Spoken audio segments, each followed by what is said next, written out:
également sur notre page Facebook en live. Donc, on y va pour notre interview santé avec le docteur Mustafa Ibn Zoher, chirurgien esthétique, plasticien sur Tanger. Merci beaucoup d'être là, docteur. C'est un plaisir de vous avoir.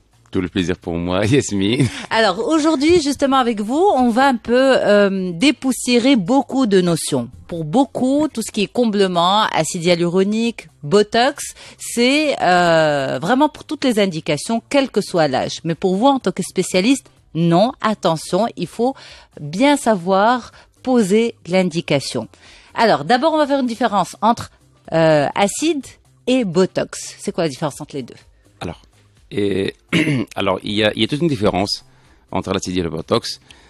Alors, comme définition, déjà, le botox, c'est, en fait, ce que ça s'appelle, c'est une anatoxine. C'est un produit, moi, tout bêtement, pour l'expliquer, c'est un produit qui entraîne une paralysie des muscles de la face. Ça, c'est le botox. Ça, c'est le botox. Et comme effet clinique, il y a des gens qui ont des rides, quand on injecte du botox, les rides, ils ça lisse les rides, mais ça fige. Non, ça fige pas. C'est en fond. Ça, c'est la technique esthétique. Quand on fige, ça c'est autre chose. Quand on, là, le figer, c'est un sujet un peu compliqué parce que ça, c'est beaucoup plus le lifting trop serré ou là, quand on fait 2-3 liftings, le fait d'être figé. Mais le botox, c'est un peu bien fait comme il faut dans les règles de l'art. Bien fait, pas de figé. Oubliez ça. Pourquoi je vous dis ça? Parce que beaucoup de personnes, justement, ont peur du botox en disant, quand on voit une personne qui s'est fait injecter du botox, ses expressions sont figées. Ça manque d'humain, de naturel. Ça, c'est extrêmement faux. C'est extrêmement faux parce que les gens se sont juste dire, voilà, on s'injecte, là, on a vu une personne dans le monde, elle dit, où les gens, ils savent pas ce qu'ils, avec la personne, qu'est-ce qu'il a fait au juste.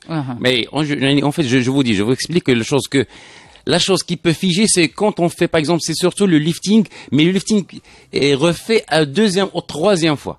D'accord. Même le lifting, un bon lifting bien fait une fois, 2 fois, ça, en lifting, c'est un truc qui est chirurgical. Ça entraîne une bonne mine, ça entraîne, ça reste un rajeunissement. Un rajeunissement en général.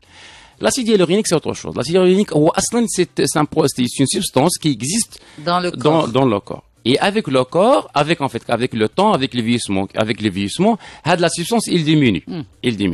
Alors, quand il diminue, ça entraîne une déshydratation de la peau. Pourquoi? Parce que, la substance, quand il existe dans le corps humain, surtout au niveau de la peau, c'est une substance qui tire avec elle les molécules de l'eau, ce qui entraîne une hydratation de la peau.